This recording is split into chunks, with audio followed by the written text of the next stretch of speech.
This is The Wheel Weaves, a Wheel of Time podcast with no spoilers.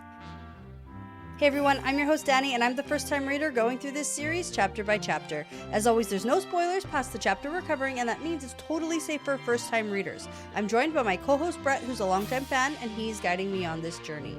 We'd like to thank and acknowledge our executive producers, Brandy and Kirkwood, Sean McGuire, Yanis, LightBlindedFool, Deyvis Ferreira, Margaret, Big C, Bennett Williamson, Green Man, Hannah Green, Noralia, Geof Searles, Erik Reed, Greysin Ishara, Ashlee Bradley, Helena Jacobsen, Matthew Mendoza, Cyndi, Sims, Patrick Wallbankk, and Manethraen. And joining that amazing list of people, we have Andrew Scarponi as our newest executive producer. Thank you so much for your generosity and your support. We really are excited to have you as part of our executive producer team. We also want to thank and welcome Kevin Wallbankk, Todd Adams, and Sarah to the Wheel Weaves Patreon team. Thanks so much for that support and your generosity. We really could not do this without you. In this episode, we're talking about Chapter 1 of A Memory of Light. Yeah, here we are. Chapter 1, Eastward, the Wind Blew. Sure did. Yeah, and it's like very accurate on which way it's going, I guess. It's gonna go. That's the way. Yeah, we're not like, no hidden surprises here. All right. That's typically the way the wind actually does blow, depending on where you are in the world, of course. Okay, sure. For us, the wind typically does blow eastward. Okay, that's good to know. I don't know. I've never... That's the way, that's the direction of the weather currents, whatever. Ah, yes. As most weather scientists would tell you. They can back you up on that one. They totally would. Yeah. I'll send a picture. There's like arrows. See, look, it's... this way, this way, this way. Oh, you know? the wind veins? What are they called? Something. No, that's a weather vane. Weather vane? That's a way different thing. The rooster on the spinny thing that's a weather has vane. the arrow? Yeah, that's a weather vane. Yeah. Oh, yeah, okay. Perfect. Mm-hmm. That's what I'm thinking of. Yeah. Eastward. Sure. Anyway, we just got back from camping today. Yeah. Yep. First time out with the new camper. Yeah, the Monday of the long weekend. Yeah. We did get trapped in some smoky conditions because of forest fires. Lots of that. Yeah. So the last day outside has been hard. My throat's a little sore today. For sure. I can feel it. Yeah. Yeah. But luckily, the camper came with us all the way there and all the way back home. Oh my so gosh. it Amazing. Worked. Well, it's like when I'm hooking this up, like I don't know. I barely know what I'm doing here, but it didn't fall off. So good for us. That's a win. Yeah. Fun weekend. Okay. And kids back to school tomorrow. Yes. All right. I'm back to work officially as of last week, but summer's over. Wow. Okay. All right. Okay. Well, everyone in this chapter feels the same way. You know what? I actually love fall. Okay. I do really like fall. Okay. For a very short amount of time. I like when it's not too hot out, but it's not too cold, and I like when the leaves change. Sure. Like I like true fall. Yeah. You know? It's beautiful. It's great. I agree. Pumpkin spice, apple cider. Yeah. Yeah, love it. Halloween, all the good things. So good. Yeah. Okay, let's get into it. Okay, First off, we got to do a fun fact here. Okay. This one, it's a little bit sad, but it's about the cover art. So I brought your book down. It's not a fun fact, it's just a fact. Yeah. If anything, it's a sad fact. Little bit. Okay. So you may notice that this cover art was not done by Darrell K. Sweet, who did all the other books in the series. How would I have noticed that? Oh, on the back it says cover by Michael Whalen. Yes. Yeah. So unfortunately, Darrell K. Sweet passed away in 2011. Okay. At age 77. So Jason Denzel actually posted on Dragonmount December 6, 2011. So unfortunately, he didn't complete the series, but the artwork of A Memory of Light was completed by Michael Whalen, who, amongst other things, is doing the cover art for Brandon Sanderson's Stormlight Archive. Okay. Yeah. So the first Stormlight Archive book was released 2010, and then Memory of Light was released 2013. Okay. So I would say the style is very similar. Yeah. And I wouldn't have known if you didn't tell me. Yeah, that's totally fair. Yeah. So interestingly, Darrell K. Sweet did have initial concept art for A Memory of Light. Now, there was an unfinished color sketch, and I don't know if I want to tell you what it was of. I do want to know. Ooh, you do want to. Okay. Or is it like spoilery? Well, I mean, it's a Darrell K. Sweet cover, so like... no, it's not. It could go either way. Mm-hmm. That's the funny part about it. But this one we have, let's talk about this cover first, and then depending on how I'm feeling in the next couple of minutes, I might tell you what the concept art was. Okay. Okay? So you go ahead and explain to me what you're seeing on this cover. I see Rand in the creepy cave at Shale Ghul. Excellent. With all the stalactites hanging down. Right. And he's holding up Calendor. Okay. And on the back, we have two ladies. Two ladies. Who are those ladies? Now, I would say one is Nynaeve. Okay, Because why? she's in yellow, and she has the, what's it called? The Malkieri. Keychain. Yep, that's what she has on her forehead. And her hair's been cut short because a braid was cut off. Right. In the last book. Okay. And then this other lady, all dressed in blue, I'm gonna say Moraine. Okay. Because of the blue. The jewel on her head. Right. What's that one called? Similar, right? Yeah, very similar. It's like the Caesera. Yeah, Okay. however you want to pronounce that at this point in time. Okay, so that's my very literal interpretation of what's happening here. That's great. Okay. All right, do you want to know? Do you want to know what the concept art was? What it was supposed to be? Yeah. Okay, sure. Okay, so the unfinished color sketch, which there are completed versions of, depicts, allegedly, Min, Avienda, and Elayne all around a funeral pyre. Oh, okay. Potentially mourning Rand. Potentially. Potentially. Because of Min's viewing about three beautiful Exactly. ladies. Exactly. Around a funeral pyre. So, really fitting. A lot of people really, really, really like that cover art. Yeah. It's a touch more cryptic than this one. Yeah. Unfortunately, it didn't get used, but, here we are. So. Well, this one is, quite memorable. Yeah. Even the way he's, holding the shiny sword. Yeah, it's a crazy way to hold the sword, I have to assume.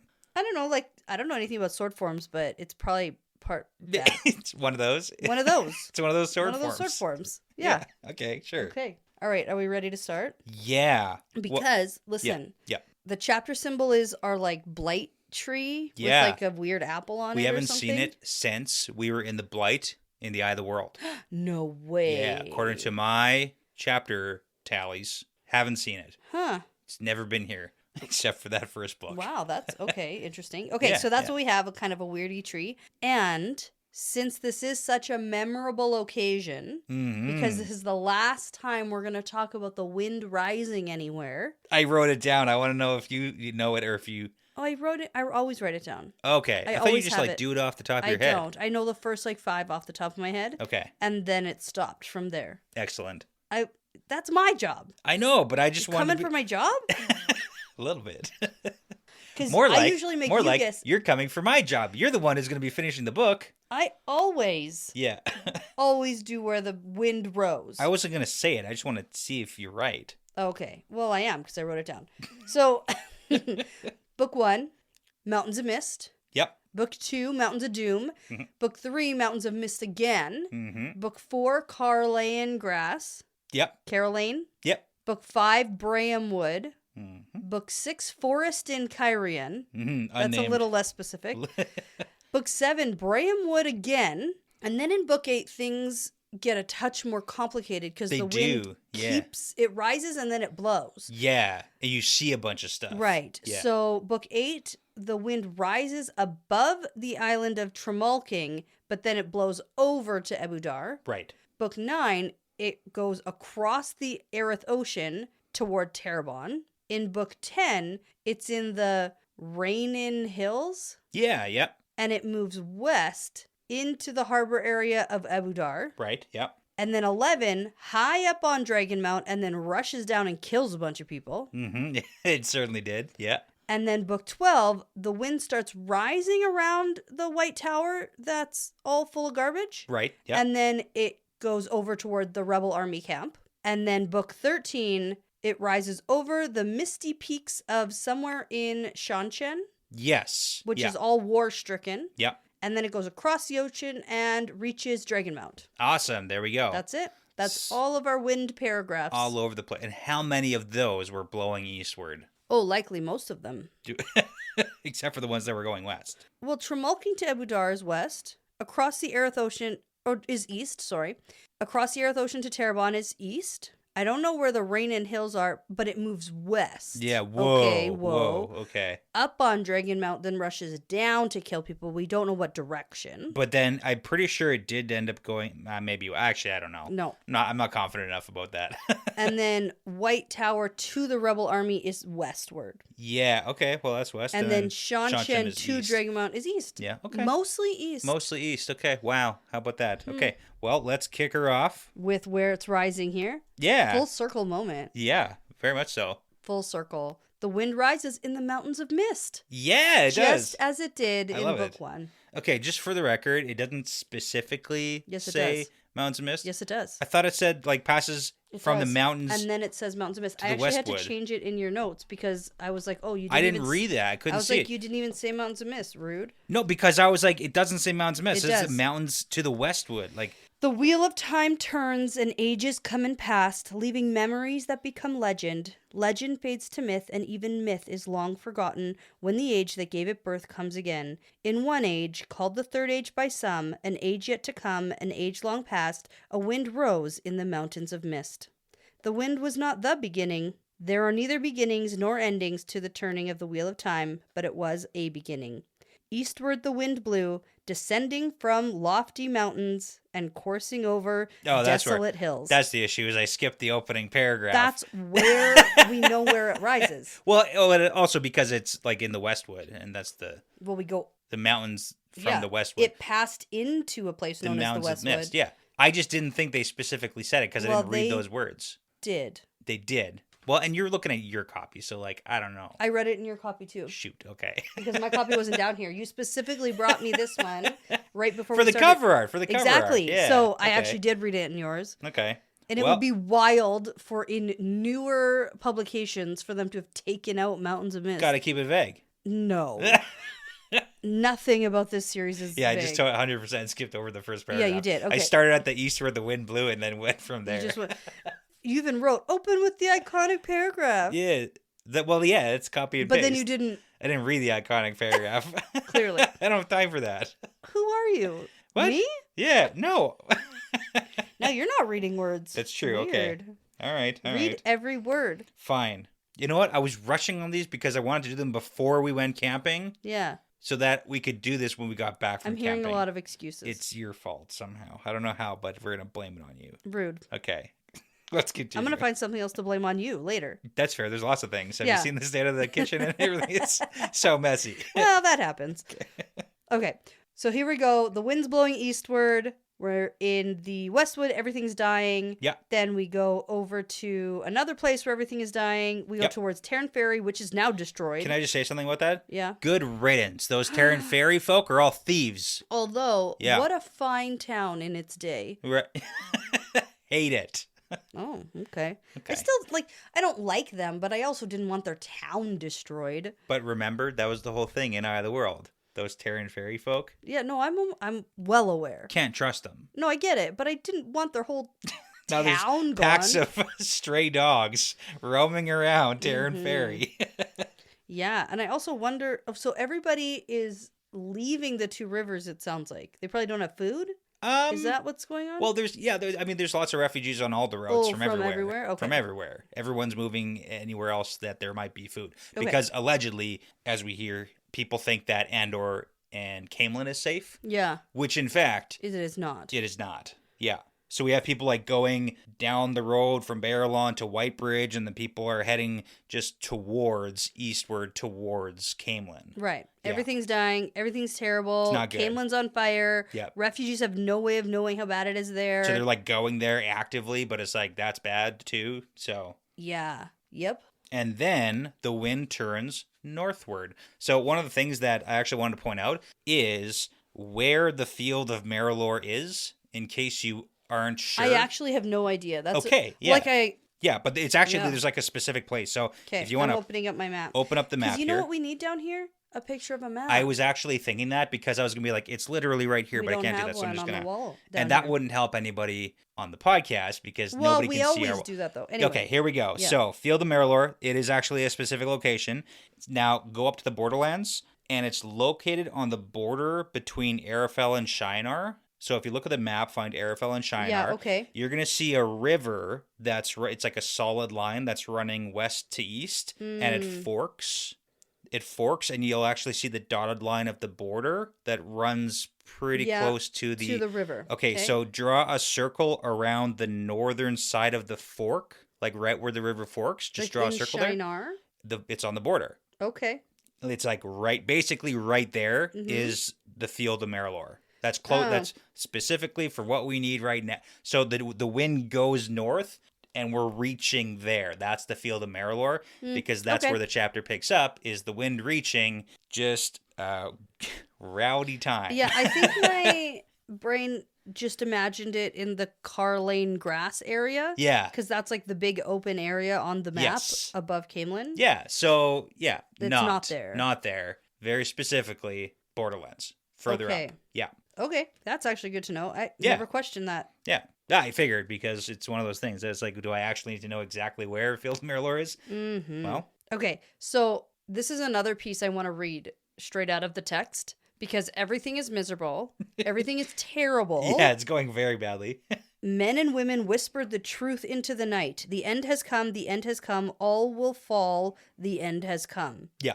Laughter broke the air. Warm light spilled from a large tent at the center of the camp, bursting around the tent flap and from beneath the sides. Inside that tent, Rand al'Thor, the Dragon Reborn, laughed, head thrown back. Yeah, I love it. So he's just having like the best time while everyone else is super suffering. And it's so funny because of the story that Perrin is telling Rand of why he's howling laughing. Mm-hmm. It's because basically Perrin and File got caught doing it by Egwene's mom. Yeah, that's great. It's so funny. That's a good story. It's funny. Yeah, it's so funny. It's great.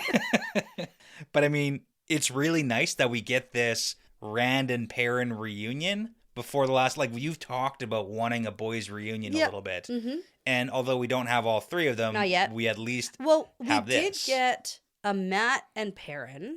Last book. So. Yeah. And now we got the Rand and Perrin. So now all we need is like a Rand and Matt reunion, and then we're good to go. Mm-hmm. Right? Or we could just all get together. Maybe. We have gateways.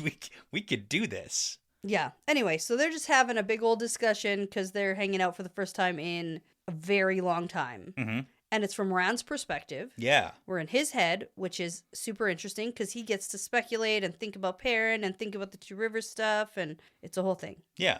And like this time, Rand isn't crazy in the same general sense of like angry crazy as he has been in the past. Yeah. Okay, that's fair. Yeah. He's more like lucid crazy now. Like it's manageable. Yeah, as he puts it. Mm-hmm. I got it mostly under control. Mostly. It's fine. Mm-hmm. Yeah. Okay, so he's thinking to himself that even though he's already heard all these stories before, this time he wants to know about the people and how the people felt rather than just asking about the events. Yes. Yeah, because you got to remember the people. And I think that's a really important point because Rand's kind of arc is putting he took the humanity out of everything and now he's trying to put it back in. Yeah. Okay. Then something happens where Rand has to go somewhere, so they're going to go for a walk and talk. Yeah. Yeah. And they're still catching up, they're still talking, and it's a heck of a lot of recap for the reader. It's the beginning of the book. It's the beginning of the book. If you recall, it's been a couple years since the last one came out. Uh-huh. We need the recap. Yep. Need to know what's happening here. Okay, so it's this whole thing about how Rand gained the memories of Lews Therin, who Lews Therin is, who Rand is. Excuse me. There's also Lews Therin liked wine. Yeah. And all the vintages from this age, crap. Kind of crappy. I would hate that so much. Age of Legends probably had pretty good wine. Yeah. At least the stuff that Lews Therin was drinking. Yeah. But not this swill. Like, what is this garbage? God, he like takes one sip and is like, nope. I'd rather drink no wine than this bad wine. Yeah. That's not true. Yeah. Okay. What we're going to do, though, is we're going to go talk to Bulwer. Because remember that guy? Yeah. He's cool. I do want a couple things to point out. So the recap, there are a few things just to catch up on like what our characters know. So Perrin has shared the information about power forged weapons. Yep. So we now have more channelers actively forging weapons. And the Aiel are like, yo, make spear points because we can make like 4 spear points for every sword you make. Yeah. Power forged. So like, let's do that more. And then I'm thinking, yeah, that's fantastic. Let's get all over Aiel with Power 4 Spears. Awesome. Yep. And then the other side of things that I wanted to recap is Perrin asks Rand what it's like to have the memories of Lews Therin. And I really this like... is a wonderful description. Great. I totally get it. It's fantastic. It makes so much sense. So basically he says it's like waking up from a dream that you can remember, and in the dream, it's still you doing the things in the dream, but it's like choices you personally probably might not while you're make. awake, but like in the dream, it made sense because, dreams are weird. Yeah. And weird stuff makes sense in dreams at the time. So when you wake up, you're like, yeah, that was me still. But it's a memory I have. Exactly. Yeah. It's a fantastic explanation. Yeah. And he's like, do you get dream But stuff? it's like stuff I'm not necessarily proud of or happy about or whatever. It was a dream. That happens all the time. It was a dream. Happens all the time. It was a dream. Oh my God. And then Perrin's like, I totally get weird dream stuff. I get that. I understand that. I totally 100%. get weird dream stuff. Yeah. Except when Perrin's in the dream and he's doing weird dream stuff. That's still it's him. Yeah, that's different. But it's like, he gets it. Okay, last thing I want to point out here, because we talked about this in the prologue a couple of times. So Rand thinks to himself, what if the answer isn't to seal away the Dark One again? Because we got to talk about these seals. That's what this whole meeting's about. What if the answer is something more permanent? Is it even possible? So that's the whole we've been talking about rid this for of so the long Dark now. One? Can we kill the Dark? Like, is that even possible? Should we even do that if it is? Like, I don't know. Yeah, so, these are definitely things that we've talked about before. Yeah. Yes. Okay. I just want to get that all out there. Okay. Lay the scene. Okay, cool. For what we're heading into. Okay, let's go hang out with Balor. I swear this meeting of Marilor will happen at some point, maybe. No, it won't. It's fine. It might. Whatever at this point. Like, I'm already just anticipating that it'll take half the book to happen. It's not going to happen. No. So many other things are going to happen before this meeting actually happens. And I'm just kind of resigned to that fact. Yeah. And if it happens to show up that'll be nice. Sooner than I'm expecting, cool. That's great. Yeah. Because this is one of those things where I think there will be a meeting. Right. But like how much of the book it takes place in these like 8 hours between like midnight when Caemlyn was attacked or whatever time we're going to say it happens. And then how often are we going to go back to where like Matt and Moraine are? Everything's happening at the same time. And we got to go see what other people are doing all over the place. And like this meeting is supposed to happen tomorrow, like in the daytime. Yes. This is the nighttime. It's like in the daytime. Oh yeah. It's supposed to happen, but when will it actually happen? Yeah, this is a Perrin on trial situation. Exactly. It takes forever. It takes forever to get there to the point where we're questioning, is this even ever going to happen? Maybe not. Okay. And then it does, and then it's super pointless. So this is this the same? I don't know. Feels the same. Feels the same. Feels the same. I don't know. Okay, so now let's talk about Balor, because I actually really love this, because Perrin's loaned out Balor to Rand, and Balor as a person... His services. Yeah. Yeah. Well, yeah. Like, not... him as a person. Yeah. Balor is totally cool with it because he gravitates to the most powerful person he can get next to. Well, I really like how Rand is just like, tell me about your spies. Yeah. But Balor's like, no, it's so sly and secret, and we talk in code, and we don't just outright, oh, my lord. I would never. It's like, you literally that's what you do. Yeah. Your title is Spy Master. Yeah. Yeah. That's his secret title, though. No, it's secret, exactly. But I love it because... He's just a secretary. It's so funny, too, because then Rand's like, okay, and tell me about the spies that Elayne has in my camp. And he's like, what? I'm like, sure she does not. She totally does. And Rand says, she's the one who taught me how to do that. Yeah, absolutely, we got spies all over the place. And we know for sure, Elayne loves spies. Loves it. Loves spying. It's great. And she likes when she has spies and knows who they are. Right. And doesn't get rid of them, because then we can feed them information and stuff. You're getting it finally. Mm-hmm. Okay, so he has some important news, sort of. We get a report anyways. I don't know if we want to call it important news. Mm-hmm. King Rodran. So he was kind of the big question mark of like, is he going to come to the meeting? Is he the king or previous king of Ilion? No. You're thinking of... the one who was kidnapped. Yeah, that's not him. By the Aes Sedai. No, King Rodran is of like Mirandy. Okay. Yeah. Do I know who this is? We've heard about him more than we've actually ever seen him do anything, because Mirandy, and it's kind of like one of those middle nations that don't really do very much. Anyways, it was a question mark. Is he going to be at this? And now it's like, yeah, he is. except he has to get Elayne to make gateways for him to get here on time. So he's angry about that, but like he doesn't also want to miss the meeting and be the only leader. He'll have super FOMO. He's the only leader who wouldn't be here otherwise, and it's like you can't not be here, man. Like literally all the rulers of all the nations. Straight up, fear that of we missing can't. out. That's exactly. Him. Yep. Yeah. So he's gonna be here, so that's great. And then we get the whole spy conversation back and forth, and which is also a little bit crazy. Balwer has managed to get his hands on copies of the exchanges between the White Tower and like some of the other rulers. The rulers that they were trying to talk to get here to get on the same page as Egwene. And Rand's like, cool. Yeah. I'll read those. Yeah, put those in. Yeah, I want to read those for sure. 100%. It's like hacking emails. Yeah.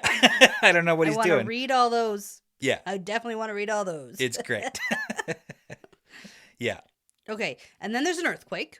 Right. Super random. Well, it's going to get worse before it gets worse. And Rand makes sure that everybody knows. Tell them that. Stop freaking out. It's just an earthquake because it's the last battle. Also, like lightning and thunder or whatever. Also, just like relax already, everyone. And it's going to get worse. Just because relax. It's the end of the world. It's literally the end of the world. Yeah. So I do like his mental state a little bit because he's like, I'm worried, but I'm not afraid. Before, he's been afraid of the last battle for a long time. And he's been like angry about a lot of things. Yeah, so he's kind of come to some inner peace and he's still concerned. Sure. But he's not like actively afraid. So that's good.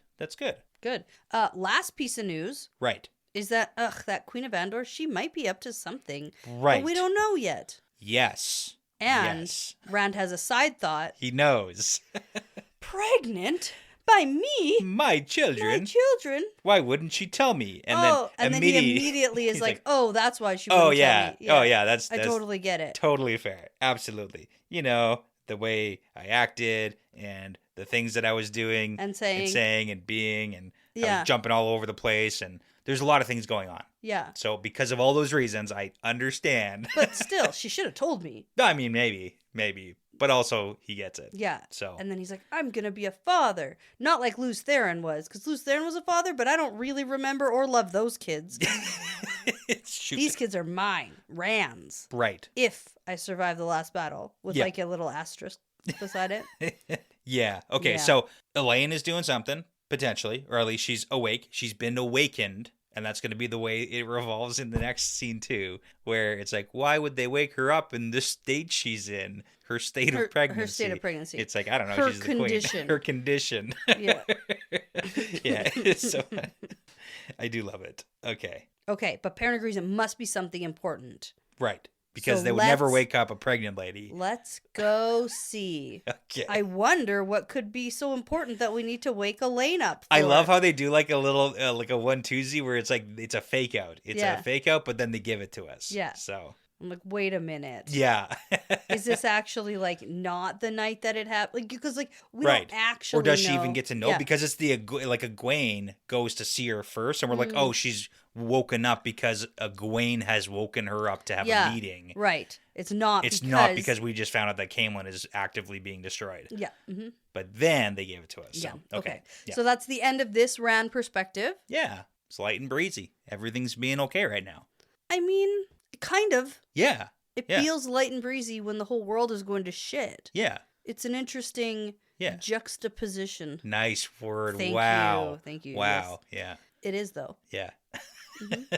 Let's take a quick break. Okay. I'll rest my voice a little and then keep going. Jump to Egwene. Yeah. Okay, so we're back and we're going to jump in with Egwene. Yeah. And I love this. I was so excited reading it. Okay, cool. That's good. It's so good. I'm feeling so happy to be reading. Like, I wanted to record this before we left. Yeah. If we could have made it happen. Like, I'm excited to read. That's good. I'm excited for that. Yeah. I feel like it's been a little while. So, since I've been, like, genuinely, like, excited to, like, and been mad when I have to stop reading. Yeah, I mean, and although the prologue was pretty long, like, we did have to cut it up, so. Oh, yeah. And I got to go back and reread. But this, I finished chapter 1, and I wanted to keep reading. All right, so let's get into it, because we got Gawain here, too. Oh, yeah, right. Okay. Egwene is in her tent here, and she's finishing working on a letter to Rand, and she's doing that thing that her therapist told her to do. Yeah, write down your thoughts. Write down your thoughts. You don't need to send the letter. But write it down. Yeah. Maybe send it, maybe don't. Maybe don't, yeah. Yeah. Okay. It's a good strategy. It's great. So Gawain comes in and he's all anxious because something feels wrong about tonight. And he's like, so annoying. Yeah. And Egwene's like, ugh, calm down. Gosh, did you do what I told you to do? Yeah. Are you staying in? Are you going out? In or out? Pick in or one. out, pick one. It's like we literally use the same with the kids when they're in and out, in and out, in and out of the house. It's like pick one, in or out, bud. Same with the camper, especially. If you're gonna be out, the door has to be closed. I don't want bugs in there. Close the door. Close the door. Okay. Yeah. Well, that's what Gawain's doing right now. And really, Egwene just wants to know if he did the thing that he was supposed to do, which was send word to Elayne that Egwene wants to talk to her. Yeah, I love it. It's like, oh, she's not going to be awake because of her condition. She's pregnant. She's super going pregnant, to be sleeping. in case you forgot. She's 100% sleeping. And it's like, no way, Elayne is not sleeping. And never was she ever sleeping. Yeah, fair. Now, Egwene just opens a gateway, and Gawain is like, we can just walk there. It's not far. Yeah. And then Egwene has a super side thought process about how cool it is to have gateways. Oh, to man. just like call on people secretly and silently and quickly. Imagine how much plotting and scheming Swan could have done if she could do this, which is totally fair. Yeah. Yeah, like a crazy amount. Yeah. Because we don't have a procession going for the Amerlin seat to the Queen of Andor's. Andor's. Like, there's so much. Like, imagine, Swan would be all on top of that. Well, yeah, because Egwene says, no, Gawain, we're not going to walk there because the Amerlin seat calling on the Queen of Andor. That's a thing. At this time of night is something that would raise some eyebrows, and that's definitely not something we want right now. For sure. So, yes, my legs work and I could do it, but this is sneakier. Yes. Okay. So. Head into Elayne's tent. Yeah, and Elaine's here. She's pregnant. Yep. Super pregnant. And she's waiting for a report from frickin' Jessamine, who forgot to check in again from Caemlyn. And I was like, okay, so this is where we are in the story. Yeah. She was given strict orders to check in with Elayne every 2 hours. And I think it's been like 4 hours. So like this is the second time allegedly that because she says again. So I'm guessing it's been like 4 hours. Okay. So Elayne has asked one of the Aes Sedai to go to the traveling grounds to check on things. Right. So that's where we're at with the story. Yeah. And that was the whole part of like Talmanos' perspective. It's like, don't worry, they'll figure it out as soon as they open up a gateway to the traveling grounds. They'll see what's happening. It'll be fun. Like they're gonna know. And Egwene says, enough about your problems. I have problems. Yes. I want to talk about me right now. That's why I'm calling on you. Got real problems. I don't care about your stupid messenger. Read this letter that I wrote down about my feelings. Yeah. Tell me if I should send this, which is like great. I do this sometimes at work where I get somebody else to read my email. Yeah. And then you're like, why is it all in caps? Yeah. And I'm like, is this okay? Yeah. And maybe I misread this, but it seems like Elayne doesn't get through the entire letter. Like she opens it up and she's like, the tone's forceful. Well, she says that immediately and then she reads through the whole letter. But that's what I'm saying. It's like the tone is forceful. How do you know that? Unless it's all in caps. Sentences. It's all in caps. It's all in caps. For sure. Just capital letters. It's like you've broken through the page. Right. But then Elayne says, maybe we should just let Rand do what he wants. Yeah. And she smiles like a smitten kitten. And Egwene's like, oh no. I can still trust her, can't I? Yeah. So dramatic. So Egwene's point is, no, we can't break the seals. No friggin' way. But then Elaine's like, doesn't he kind of have to? And then Egwene's like, okay, fine. Yeah, but let's do it when we're ready to do it. I also love it because Egwene gives a lot of details. And she's like, even during the War of Power, the Dark One wasn't fully free. It was just the boar that let him touch the world. And if he actually gets free, then the wheel itself is going to like break. It's like, you don't actually know any of that. You have no idea. We have no way, even with all the reports that you have. Gathering from the 13th depository. We actually have no idea if any of that is even true. Like, we have no basis of whether or not it's actually a bad thing. Yeah, she needs to start saying things like, my theory is. My working theory is. Not like, I actively know this. But I mean, that's the Aes Sedai way of doing things. And the Egwene way. Yeah. Yeah. It's both. So. And then she like recites something from the prophecy and. Yeah. Like, okay, we get it. Like, you have a good memory. You're good at book studying. Yeah. Okay, there's a couple of really funny things. So we get the reference that the Terangriel statue of the smiling bearded man nearly caused a riot in the tower. Because everybody wanted to read those books. That's the Robert Jordan figurine, I know. right? The one that I thought was a bronze bear. Yeah. Yes. Okay. So every sister wants to get her hands on the 1,000 of the books. It's the Kobo. Exactly. The Kindle, right? Interestingly, all the books seem to have been written before the bore was open, so we don't actually have any useful information for solving this problem. So what she pulls out of her bag for notes is everything they do have on the seals and the prison and the Dark One, but like we don't have a lot of newer information from this ter'angreal from what it sounds like. Anyway, so she's like, we're in for an extended battle, an extended war. This isn't like a one and done thing. And if we break the seals now, then we're giving the Dark One an advantage. Yeah, and I actually kind of agree with her thought process Yeah, on this, but it's not very well like laid out. I also think that allegedly, yeah. these are her thoughts and her theories. Yeah. But she's talking about it like this is for sure a thing. And I was Right. like, does it have to actually be an extended war? Yeah.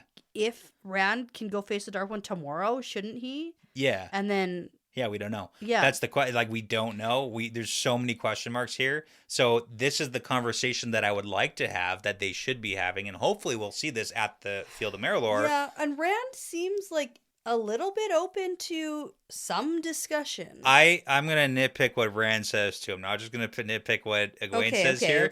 I'm going to give it equally to Rand, because they're doing the classic not communicating. I mean, that's the entire point of the Wheel of Time, is that we need to communicate with each other. He set this whole thing up so that they can communicate. Exactly, yeah. Which is an odd way of communicating, but... Come prepared to communicate tomorrow. Yes, exactly. You better come with your notes. And she's like, I'll write a letter, but I don't know if I'm going to give it to you. It's like, that's not communicating either. Yeah.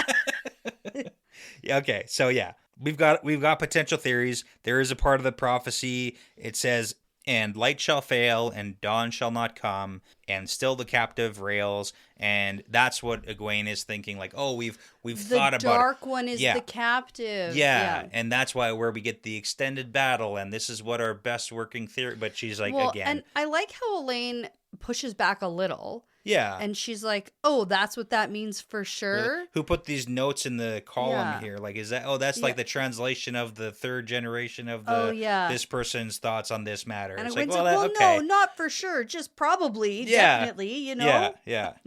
And then we get another little phrase where it's like, okay, his blood shall give us the light. And then we get the little note added. And she points out that this is a previous Amyrlin's copy of the translation of the original whatever. Daniela, yeah. Mm-hmm. Very similar. Yeah. And then Egwene's like, yeah, and she was a dreamer, the only Amyrlin that they know of to have been a dreamer before me. Yeah. It's like, okay, that's cool at a little bit here. Okay, so the conclusion that these sisters who have been studying this have come to... Yeah. is that there may be a time to break the seals, but it's not at the start. Gotta wait for the right moment. And I might argue that this actually isn't the start. Yeah, I mean, there's that theory, too, where the last battle has been actively going on for a while now. Mm-hmm. Debatably, 20 years. Debatably from the beginning of time. I don't know. And so then Egwene has a good point. As the watcher of the seals, it's my duty to watch the seals and decide what happens with them. And, like, maybe. I kind of get that. Okay. Yeah. But here's the thing. That title is stupid. And it's just a nothing made-up title that you didn't even know where they were. Yeah, that's true. You're not actually the watcher of anything. You haven't been watching any of them. You haven't been watching any of them. You didn't find any of them. No Amyrlin in like thousands of years have actually been never watching got them. seals. Yeah. Yeah, but the whole point is like you're putting all these things down on paper and all these thoughts, and then the conclusion is, okay, maybe I'm wrong about this, but Rand should at least be open to a conversation about this. And it's like, well, yeah, I agree. I agree, and it feels like maybe he is, but also Rand was like, I have my list of demands, so maybe he's not going to be open to a conversation. I think he'll be open to letting Egwene say the things she wants to say. Yeah. And that's about that. We'll see where we land. Mm-hmm. Okay. But I will concede that when Egwene points out that we don't have any time for Rand's dramatic actions, I agree. Rand can be very dramatic. Oh, yeah. Even this, let's wait till tomorrow. The most dramatic person dramatic. ever. It's super duper dramatic. Yeah. And we'll talk about it next perspective. Yeah. Because right now... Right. There's a suddenly, messenger. We're interrupted. Yeah. Egwene, Elayne, Birgitte, and Gawain. Yeah, we're all here. Yeah. Are like, oh my god, a messenger. And she has news. Mm-hmm. What's the news? Caemlyn is under attack. Whoa. And it's Trollocs. And Elayne is like, what are you talking about? Yeah. That doesn't make sense. I haven't heard anything. What happened to the kinswoman? I do. But so the messenger's like, I don't freaking know. She also says at her first response, Elaine's first reaction is, "Oh, did Jared Saran finally do something?" Oh, I know. And it's so funny because like that was the deserters guy, from Jared that we saw in the prologue. I remember. Yeah. It's so funny. It's like no, he's actually having a worse time. Yeah, he's tied to a tree and there's ghosts. Yeah, there's lots of things. Yeah, we actually didn't talk about that, I don't think, in the prologue. The Jared Saran perspective, there were ghosts. Where? They were appearing after he was tied to the tree. They were like ghosts in that perspective. And the people have been seeing ghosts, and we totally forgot to talk about it. Oh, yeah, that sounds about right. Because remember, I was like, oh, these ghosts are going to be nothing? Yeah. Yeah, I was right. There's more ghosts. I was like, these ghosts better do something interesting. They weren't doing anything interesting. Boring ghosts. Yeah. Okay. All right. So yeah, Trollocs, Caemlyn's under attack. Oh my goodness. What's going on? Okay. I don't know. So we all head to the traveling ground, and then there are people pulling carts with the dragons through the gateways. Yes. Yeah. And then more gateways open up nearby, and refugees start pouring through. Yeah. And Egwene acts fast, right? Egwene acts super fast. But I have a question about this. Okay. So the messenger went by gateway, or I said I went by gateway to the traveling ground. Yeah. Saw that everything was under attack. Yeah. And then do we know what happened to get these people in through a gateway here? Like what happened in Caemlyn, like how we found them and got gateways for them to come here? Elayne sent an Aes Sedai to the check. traveling grounds. And they were outside the walls of Caemlyn. So yeah, but I mean, if the Aes Sedai, who is at all competent, opens up and sees Caemlyn's under attack, it's kind of like an immediate, oh shit, let's get some gateways open and see what's happening here. And we do find out that the mercenary groups were like outside the walls and escaping. So it just seems like some... Yeah, they were coming to help to like the one gate that was... Yeah, so like outside of Caemlyn is okay. So some quick actions. We get a couple gateways opened up. We find them. We find people. And that's all speculation. Like nobody's explained that to us yet. Nobody's explained exactly what's happened. I was wondering because, Well, and it's an Aes Sedai who can be like, oh no, the city's on fire. Let's start trying to save some people here or find out what the heck is going on. Okay. It's not total. And then we have very quickly Egwene saying, hey, Gawain, go jump over to Tar Valon and get literally every Aes Sedai who is available at right White now, Tower. Which is everyone. Let's get going because we gotta show some solidarity. Right, here. And then also go talk to Brynn. Yeah, get ready for him. Yeah, get ready for like soldiers in war. Like we got to get moving here. So it does seem like a few competent people are kind of like doing some actual good things. Okay, which although may be unbelievable, it's good. Okay, but the White Tower will stand with Andor. Hooray! Okay. Yeah. So you should. Some of the kinswomen who are on this side, and side note, Egwene thinks, I'm not going to call them Elayne's kinswomen. We got to deal with that later. And it's like, oh, gosh. Okay. They're all hers. They're all Egwene's. Okay. Anyway, so some of them here start taking charge and healing the wounded. Yeah. Like, we do have some individual kind of pockets of people, like, starting to do things, which is good. Egwene gets a peek through the gateway at Caemlyn, and it's on fire. And she's like, oh, that's bad. They are right. It's on fire. It's very bad. And then Gaibon has come through, and he's giving his report to Elayne. He's pretty devastated about the city and the wall. He's so devastated. He's distraught. Well, and he's also, like...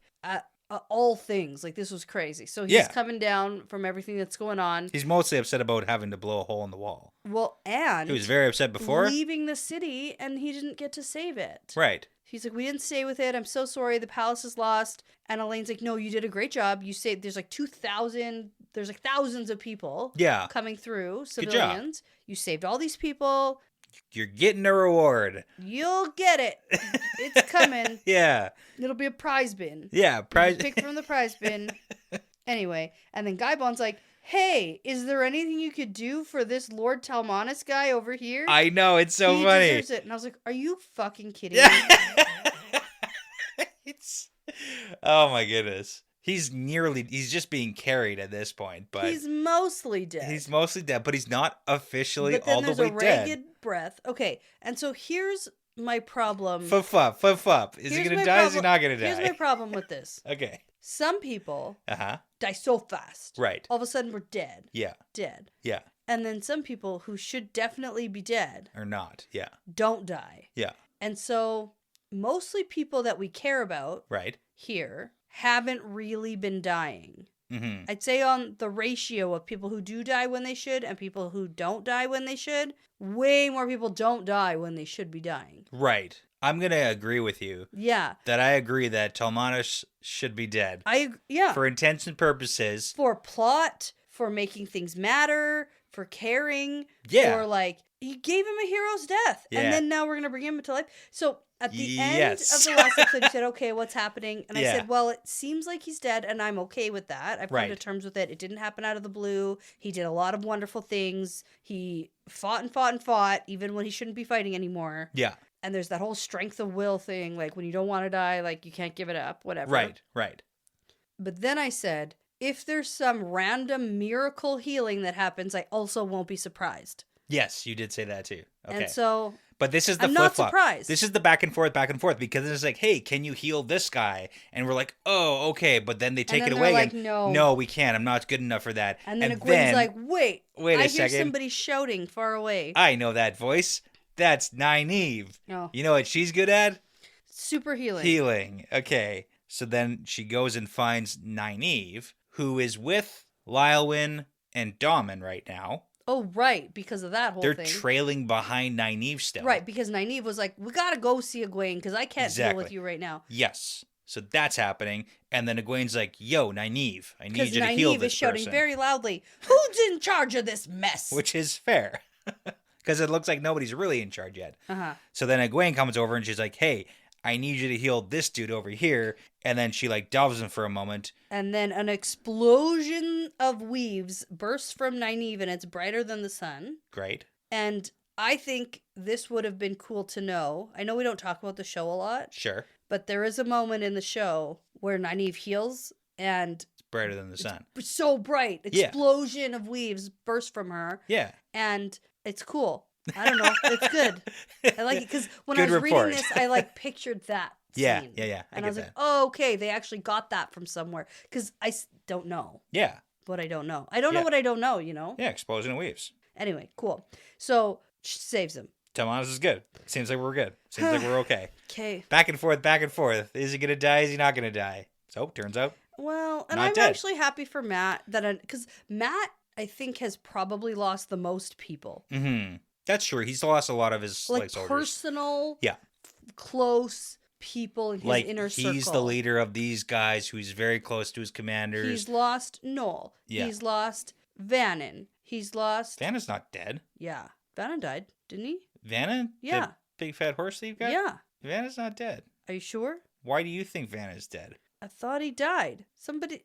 Vanna's with the band. Oh, he's just not with Matt. I mean, I know he's... Somebody recently said... Yeah, we just can't find him. He's gone. Maybe you're thinking of somebody else? Who else died in the golem attack? Nope. Nalesian. Nalesian. Maybe that's who you're thinking of. Maybe. Because, like, they were all together quite a bit. Yeah, for sure. Okay. But somebody, when Matt was like being rescued, or rescuing Moraine thing, they were like, you need help when you don't have Vannon around. Yeah, because he's not with Vanna right now. Vanna's super useful in a pinch. Oh, he's not dead. No. I just assumed he was. Okay. Just moderately I was misses like, oh, the guy. yeah, okay, well, I guess if you say so. I don't remember it, but... Sure wish my wife was here. He's like, no, she's not dead. She's just not here. Yeah. I just wish she was here. Okay, anyway, he's lost a lot of people. Yeah. And so, like, losing Talmanos here, probably a big blow. Yeah. So, fine, we'll Phew. save him. Phew. Okay. Probably just for him to die later. Like, I don't even... You'd be okay with it if he dies later. I was okay with him dying now. Yeah, it seems like I'm you actually are. more okay with him dying here than not. Right. This miraculous save. And There's now, a lot. A lot happens to save him at this point. Like, if we got healed by the kinswoman in the city, Yeah. that would make more sense, Yeah. honestly. At least, like, Yeah. a touch of healing, right? Like, it's like, Right. okay, at least we got him back a little. Yeah, give him a little boost. A little, Right. little, A little yeah. something, maybe? Yeah, yeah. Like, I can't heal this all the way. I can't really fix But, like, you. here's but, a like, Red Bull or something. And it's Exactly. like, yeah, I'm okay for a little give bit you here. some wings. So, Okay. now Nynaeve just knows how to heal Thakindar blade cuts. Well, I mean, it's not like she didn't know it before. It just took a lot of energy because he's pretty far gone. But I think the most important thing that we get out of this is Nynaeve compliments Moraine. Oh, yeah. She's like, whoa, I have huge respect, mad props for Moiraine. We watched Moiraine who did that to Tam. Yeah. Tam. And at that point, again, full circle in Eye of the World, Nynaeve couldn't do anything for Tam. She wasn't... Yeah. Yeah.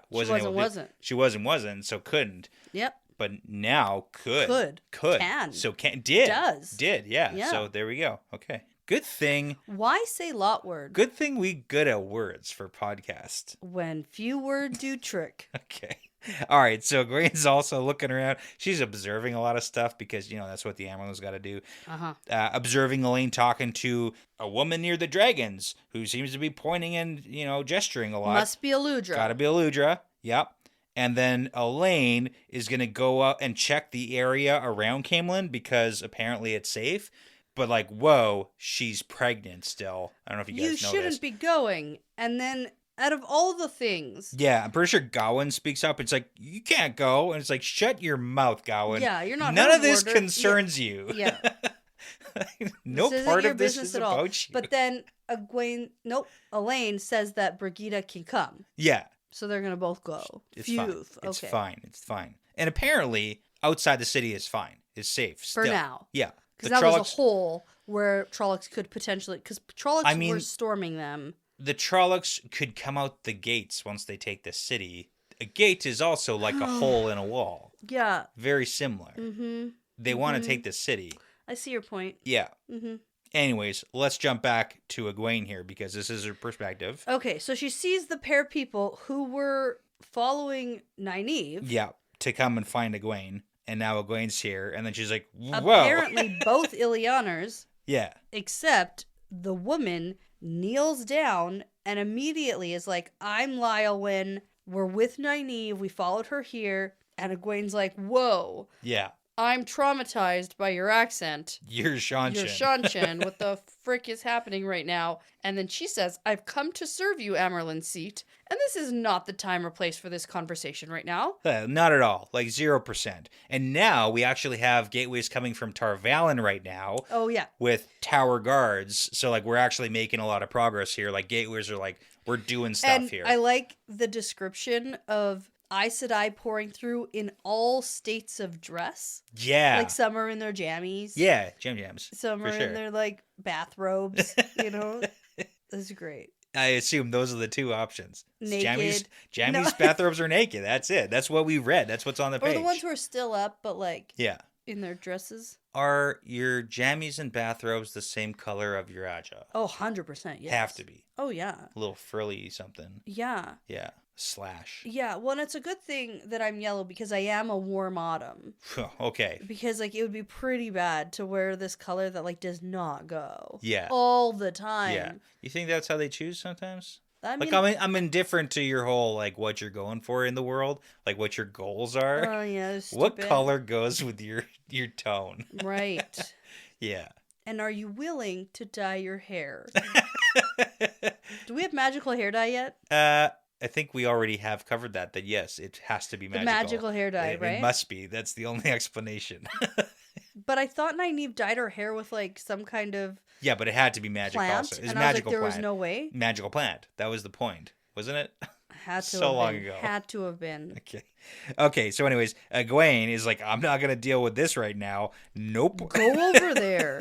Yeah, so she gets some guards to take Lylwyn and Daman away, and Daman looks a little bit, upset about this, obviously. Yeah. But yeah. Not the time or place. I don't know what you expected, but this is about how it was going to go always. Okay. And then this is actually when Nynaeve is like, I have my Angreal. That took a lot out of me, that whole healing thing. And I'm impressed with Moiraine. Yeah. So here's the thing. You can give props to Moiraine now because she's dead. There's no chance that Moraine's going to come back and hear those words. She know. Whoa. Right? Okay.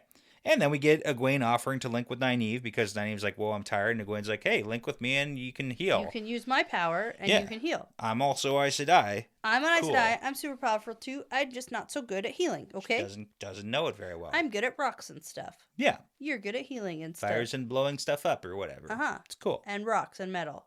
Nobody's good at everything, but everybody's good at something. Okay, well, that's the end of this perspective. Yeah. What's your thing? My thing's sound effects. Nice. Here's a T-Rex. I love it. Okay. My thing's bugs. Great commercial. Mom, Aiden cut me in half again. Okay, you have to be a Canadian child. Yeah, we've already talked about this. Some people might have forgotten that there's a very specific, like, I don't even remember what it was. It's definitely like a Canadian commercial. Children's, concerned children's advertising. Yeah, for sure. From our childhood. Okay. Well, that's the end of this chapter. Yeah. No, it's not. Perspective. There you go. That's the end of this perspective. Yep. And we're going to keep going. We got one left. Back to Rand. Okay, so this is where we have Rand and Perrin heading towards Perrin's camp. Yeah. And they're having a bit of a heart-to-heart. And Perrin's like, well, we're going to go talk to Fael right now, and she definitely probably hates you. Yeah. She thinks you're going to go crazy and hurt me. And Rand's like, yeah, well, I'm already crazy, and I probably will hurt everyone. Yeah, it's like that's probably likely. She's right to not like me. Here's the thing. Crazy people don't say, I'm crazy. They do sometimes. Well, sometimes. I mean. Yeah. Yeah. So anyways, Perrin's like, you don't seem crazy. You don't seem crazy at all. You seem totally regular. Side note. Yeah. I noticed that Perrin in the wording actually says the word crazy. And I'm wondering if we've ever had the actual word crazy in this book series before. The word crazy? Because we have mad, go mad, all the time. Sure. But the word crazy seems out of place for these characters. Like, they don't say that. They've never said that, I don't think. Okay, you did some looking up. I was like, is that a thing you can even look up? Yeah, so I have the complete Wheel of Time, and you can search words. And yes. You search crazy, and apparently crazy is used 130 times in the series. Okay. At least it's still. Is it all in this book? No. No. Actually, the word crazy actually comes up fairly often. Calling things crazy. Maureen even saying, that's not crazy, Rand. It's purposeful. Weather can be crazy. It's as if everybody else has suddenly gone crazy. It seems to come up. A crazy man tried to start a fight with 3 children of the light. That's Rand, right? Okay. Crazy things are being said. So it seems like maybe it does come up. Maybe not specifically in regards to like the madness, but it's not unbelievable. Yeah, okay. So, it just... It does. It struck me. That's totally fair. Yeah, okay. But anyways, Rand's like, yeah, I got a handle on it. Yeah. I got all these memories. Yeah. We already talked about this. Yes. Yeah. We do a lot of recap again, but the catch to this that Rand points out is it's the fact that he has the memories of Lews Therin is what's making him aware that the last attempt didn't go well because of his arrogance. Like, he needs the madness. Yeah. He needed it. He needed the madness to give him the memories so that he could see what didn't go well last time, because if he didn't have that, he might do the exact same thing because the arrogance and the smugness and the... Exactly.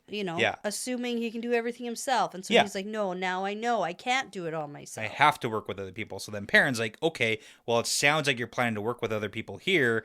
And Rand says, yeah, I just need Egwene to see sense. Yeah. I'm right. I need to break the seals. Yes. Now, Perrin points out that she's the watcher of the seals. It's her job to make sure they're cared for. So, and Rand's like, yeah, fair point. Yeah. So we get Perrin asking again, and it sounds like he's asked Rand a few times, are you absolutely like 100% sure about breaking the seals? So this is where I'm going to nitpick Rand here, because Rand asks Perrin the analogy about blacksmithing and whatever, forging weapons. And why would Rand even know that? How, I don't know. Okay, but here's the thing. So Rand's like, hey, if you were going to like reforge, can you like stick it all back together, a broken tool, and like fix it? Does it work exactly the same? And Perrin's like, no, it's better to just like melt down the parts. He says you can, it's better not to. It's better not to. It's better to just like melt it down, start all over again. And Rand's like, exactly.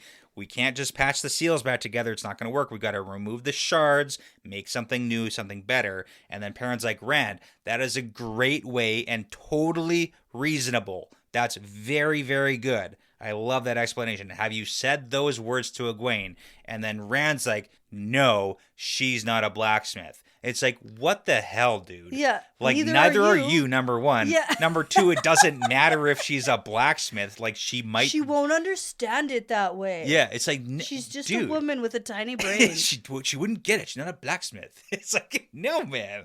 So, like, Rand's kind of an idiot here, and I just got to be equally aggressive towards Rand's dumb thoughts here as I am towards Egwene sometimes. My aggressiveness about this whole thing is the fact that Rand has just come up with the exact same analogy that Perrin has used in this book before feels lazy. Oh, man, but he made a perfect analogy specifically for Perrin. I mean, the writing. Who would get it? The writing is a little... Wow. Okay. I'm all like, right. This is exactly the same thing we already heard from Perrin. Yeah. And now Rand is saying it to Perrin. And Perrin's like, yeah, love it. I don't know. I don't believe that even Rand... Because he is not a blacksmith. And to think of something like that... Well, okay, but here's the thing. Somebody must have told him to say that. Yeah, Herod Fell did. Well, in a sense. Herod Fell, like the philosopher that got ripped apart. But this specific analogy... Yeah, no, it was more like a clear away the rubble, right? No, yeah, exactly. So saying something like that, and then maybe Perrin says, oh, like how you have to reforge a tool. Like, it should have been more like Perrin... coming up with the blacksmith analogy. Right. And Rand being like, yes, exactly like that. And right. then Perrin's like, perfectly reasonable, I get it now. Yeah. Right? That and then makes saying, more sense. Let's say that to Egwene, and then him being like, she's not a blacksmith. Yeah. But even that still. No, but even the thing that Rand has come up with this on his own. Right. Nah. No, he didn't. Okay. Nope. All right. That's cool. All right, so then we get like a little conversation with some old... Okay, I also hate this, that what Perrin does to these guys. Okay, so there's two guys on guard duty or whatever. The like regular Two Rivers boys. They're older than Rand and Perrin because they're not Rand's boys. They're literal men. They're literal men who are on like patrol, and Rand says some nice stuff about like, yeah, you know, us Two Rivers folk, we survive storms. And then Perrin's like, no dicing, no sleeping. Yeah, it's like, what? He's like, you better stay awake on guard. No dicing. It's like, why would you say that in front of, like, I would be so embarrassed. You know why? Yeah. He's showing Rand his, I'm a leader too. This is my management stuff. You know? It's like your boss comes up to you and is like, oh, don't be slacking off now when the friggin' like CEO's there. It's like, I don't. What are you talking about? Yeah. This has never been a conversation. Look and how now good you're saying, I am at managing these people. Yeah. Otherwise they'd be dicing and falling asleep. Good thing I'm here. Yeah. Prove to Rand that I... Terrible leadership. Hate it. Okay. Well... It might have been subconscious. Yeah. People do things. People are fallible, Brett. I get it. I don't have to like it, though. Okay. Anyway, the whole thing that wraps up this chapter is the idea that we are all one. There is only one side. Yes. It's not my side, Egwene's side, Elayne's side, your side. Yes. We're all on the same side. Against the dark one. Against the dark one. Yeah. And what we decide to do here, yes, it would be lovely if there was a general consensus. Yeah. However, we all need to be united. I do like that. We're all here. I do like that. Yeah, for sure. To be on the same side. And then we find out about the Caemlyn attack. Right. And Rand's like, shit, I knew this would happen. Yep. He thought it was going to happen a little further south, but Caemlyn's clever. And here's the thing. If we can undercut Andor's like the strongest nation right now, for sure. And if we can undercut Andor, get Elayne to leave, then that's going to undermine everything Rand is doing. Yeah. So we need Elayne to stay. She does not need to physically be present in Caemlyn for whatever is happening. So let's make sure that doesn't happen, because this happened on purpose at this time because of this entire We have meeting. every ruler in the world basically collected here. And it would have been nice if Rand could have said something out loud to anybody, like, we are all here plotting against the Dark One together, united against the Dark One. It's likely there's going to be distractions and other things happening. You can't prepare for that. Yeah. Prepare for that. Like, do we each need like a jillion million soldiers here at this field camping? Yeah. Or can your soldiers maybe stay back? Yeah. It's and a show of leaders can force. meet? No, I understand. Yeah. But if Rand, who was telling people to come and meet, although it was Egwene actually who gathered lots of them. Right. But you know what I'm saying? I get Rand what you're knew saying. they were coming. He knew a distraction was coming. Yeah. And he didn't warn anyone. We could have done tell this the way the anyone to be Forsaken have prepared. meetings of just the Forsaken Just the meet. Forsaken. I don't need all your troops, man. No. Just the leaders. Yeah. Just the top people. So Rand is pretty sure Yep. that this Caemlyn attack is Demandred. Yeah, he's very confident about that. Okay, so now my new theory about Demandred's armies is it's just Trolloc. It's Trolloc armies. Trollocs. That's it. Trollocs. It's that simple. Okay. He took over for Aegonor. Okay. Aegonor wasn't in charge. He invented them. Yeah. Yeah. But he took over and was like, okay, now I make them. Yeah. So we actually heard a little tidbit. Like, we've had a couple of tidbits in the series about, like, maybe Demandred being the reason why some Trollocs were moving through the ways and such. Like, we did actually hear that. I mean, if that's the working theory you have, I mean, can't stop you. That's the working theory. Can't stop you from that. So the armies are just Trollocs. Bad guys. Just Shadow Swamp. Just Trolloc armies. Just Trollocs? Fades, Trollocs, bunch of them. Okay. Because he's like, I've been working on so many things. I got the armies. You'll be so impressed and proud of me. Yeah. And then Rand's so sure that this attack of Trollocs. Yeah. And I mean, I gotta say, like, if Demandred and his whole thing is, like, Trolloc armies, and he's managed to just, like, take Caemlyn, it's pretty good. Yeah. Like, it's pretty good. Well, he said, you'll be impressed with me. I'm doing so good. Like, this is pretty impressive. You took down, like, Morden Caemlyn. did tell Moghedien Demandred is doing good. He's doing good stuff. Yeah. So okay. And then that's why he's like, I'm so busy. Yeah. I'm making a jillion Trollocs. So many, like, okay. Making them. Jillion. Do you make them or do you breed them? No, I think he makes them, I bet. Yeah. What is that head nod? What is that? What do you... No, he's making them, like, in a, like... Yeah, no one else can see you, but you're like, yeah. So, yeah, he makes them. What do you... No, I don't think we have, like, Trolloc babies. No? No, Okay. Oh, nuts. Oh, what? Well, the only thing I know about Lord of the Rings is the orcs are, like, born out of the thing, and then there's, like, a bunch of orcs, and then they, like, come out of the mud and with the goop. Yeah, I love it. This is fantastic. That's what it is. Yeah, okay. It has to be, because there's no Trolloc babies. I don't know what to say to that. Okay. Yeah. No? Am I wrong? I mean, I can't. We don't. Okay. Let's just have a shot. Okay. Okay, no, compose your thoughts and tell me how they make orcs. I'm not... Well, okay, no, but we're not talking about Lord of the Rings here. We're talking about how Trollocs make new Trollocs. I know, but how do they make new orcs in Lord of the Rings? Yeah, you're right about the whole... Well, I think those were Uruk-hai, though. Whatever, man. What's the difference? They're like Uruks versus... Like, they're not just, like, goblins or something. I'm not as well-versed in that. Okay, but there is a scene where they're like... ugh. Yeah, 100%. Okay. Yeah. I imagine. But those were the Uruks, though. I imagine, though, my whole point is... Now I'm thinking. I've never really considered, like, if, like, just regular orcs or whatever. I don't know what you're talking about, and I don't know the difference between the two. I'm picturing a scene in my memory. Yeah, I know the scene you're talking about. And that's how I'm assuming Trollocs also become make new Trollocs. Okay. Just like from the I get what you're evil saying. mud. Evil mud, yeah, no, I get it. Up and around the blight. Okay, cheers. Not like, Trolloc doulas. Orgies. Helping to bring along the new generation of Trollocs. I would say no. Okay, well, cheers. Okay, anyway, so I think that's what Demandred's been doing. Okay, I think I got to rewatch Lord of the Rings. Maybe do a little more research here. Oh. Because I don't really know a lot about that at all. It has been a little while. We actually could go back, because we talked about what the last time we did a Lord of the Rings marathon. It's been a long time. Probably 2 or 3 years. And I'm not as versed in the lore. It's just like, it's not... Are you embarrassed? I mean, a little bit to not really know. Okay, I'm just going to write down my whole, like, Demandred prediction here. You know what? I'm okay if someone wants to just, like, send me just, like, a detailed explanation on, like, how it all works. Oh, people know. A birds and the bees situation. Like, give me the details. Let's do this. Okay, I've just started a new list called Prediction Time. Okay. And every time I say something, this book, I'm going to write it here. This is my prediction board. I love that you want to do that for this book. And for no other books. And, well, none of the other previous, and you're for sure not going to continue that either. Like, I don't know if I believe that that's going to keep happening. Rude. Okay, can I finish this stuff that's happening in this perspective? Yep. Can we do this? Mm-hmm. Okay, so we've heard now about Caemlyn being under attack. Yep.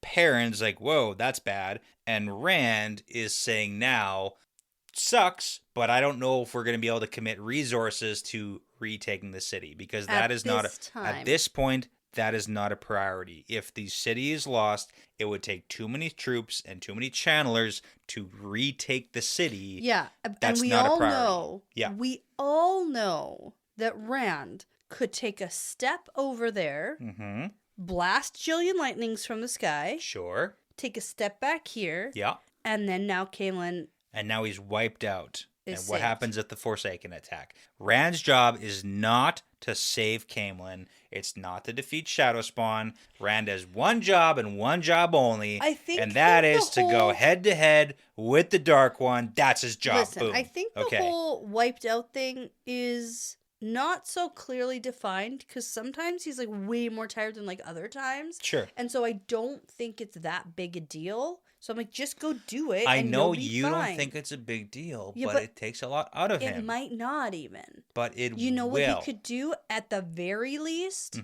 Rainstorm above Andor. At least put out the fire. Oh, so now everything's water damaged and fire damaged? Great. Well, at least the fire's out. Because it's all damaged already. And then maybe when it's like a lot of water, right, the Trollocs will be like, no. Hate being wet. And they have to like run for cover and they leave. Yeah, they leave because they don't like being wet. Well, they don't like deep water. Flood all of Caemlyn. That gets rid of the Trollocs and the fire. You know what I would do? And then drain the city. Just zap into the city and then balefire the dude who opened the way gate so hard that it all just never happened. Boom. Problem solved. Balefire the whole city. Just what if it was Demandred who opened the way gate? Balefire him. Well, definitely. It's great. Yeah. Great. That's the right move. 2 for 1. Okay. Yeah. I see no problems with my plan. Okay, so what's happening now? We're done this chapter? Yeah, Avienda showed up at the Field of Mirror, and then he's like, whoa, Avienda's here. Was she here before? I don't know, but she's here now. And then that's a little bit of a time jump backwards because we already saw Avienda here. Right. Talking with the wise ones, and then she's like marching off to go see Rand. Yeah. And I was like, oh, they're going to do it. But I don't know. This night seems a little chaotic. Other things are happening right now. It feels like other things are going to happen, but, you know. Right. Okay, so then Perrin's like, hey, why don't we do something about that waygate? Because if we can cut off that single point of where they're all coming in from, then we could do something about it. Yeah. And Rand's like, wow, that's an idea, but here's the thing. No. Yeah. Not gonna. Thanks for thinking of ideas. That's a great idea. It's so great. I'll put it down on my list of ideas. That you have. Yeah. List of ideas from Perrin. Okay, and then to end it, Rand is thinking more about Demandred, and I just want to highlight it because Demandred in the last perspectives, the whole thing is like he wants to kill. I'm gonna kill. I gotta be the one. Nemesis. Yes. Yeah. So Rand thinks here that he, like Lews Therin, could have done more for Demandred. Yeah, exactly. Lews Therin was selfish, man. He was selfish, and if he had not been like so competitive with them, if he had just like been nice instead of being a total dick to them. Work together instead of against. Yeah, so the lesson is like if you're too much of a dick to people, they're going to want to kill you in your next life. Yeah, and some of those the people might go off and be the worst people in history. Terrible. And it's your fault for being a dick. So, don't. Don't. Okay, there you go. Don't do it. There you go. Yeah, chapter 1. We're done. Well, Rand does think redemption, because last time the madness destroyed us, and this time it'll save us. Nice. Okay. Full circle. That sounds crazy. Okay. Okay. No, he's not crazy. It's fine. No, he's a little crazy. Yeah, a little bit. He's like, I'm a little crazy, but that's okay. Because the world's crazy, you know? Yeah, and it's going to save us this time. Yeah, it's going to be great. Okay, I'm excited. Yeah, one chapter. One chapter. Here we go. We'll see how this week goes. Back to school and back to stuff, routines, a whole thing. So before you go ahead and use your super crazy, magic, powerful healing to save a person who probably should already be dead, I'm going to say that this is part of the pattern now. Yeah, it's part of the pattern.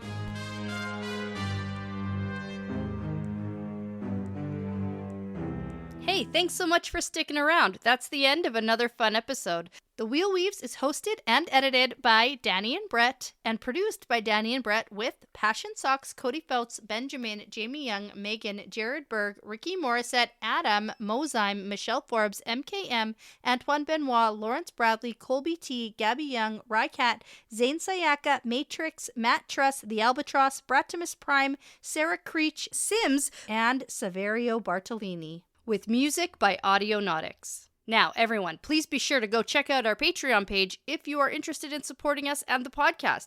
We'd love to send you some Patreon-exclusive merchandise as a thank you, plus you'll gain access to our episodes earlier than everyone else. And, at the time of recording, we have almost 50 bonus episodes for your listening pleasure. Find all that and more at patreon.com/thewheelweavespodcast. As always, please be sure to give us a 5-star review because it really does make a huge difference in helping other people find us. And be sure to tell a friend, Riyadh, because referrals really are the best compliment. For general information about our show, like how to send us shot glasses, how to join our Discord, and how to get in touch with us, visit thewheelweavespodcast.com. Thanks again for listening. This really is part of the pattern now.